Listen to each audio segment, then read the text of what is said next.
Okay, so what we got here is the Fiat Talento 2017 125 EcoJet. It's installed with a brand new aftermarket Pioneer radio. As you can see, this is the old radio that used to be in there, so it was outdated, no screen. And now this is the new one. So now you connect up your phone, you get access to Carplay and Android Auto right on the screen.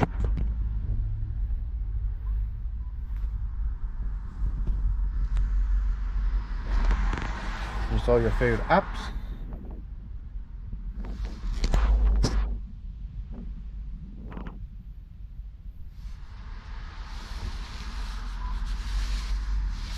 Sound comes to the original system.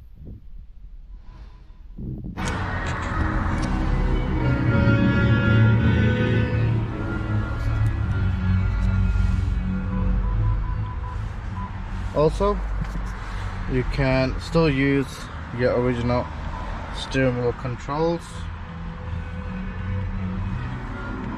So as you can see, it changes the sound as well using steering controls. So if you want this installed on yours, a brand new aftermarket radio in your Fiat van, just see the link down below. Thanks for watching. Make sure you like and subscribe.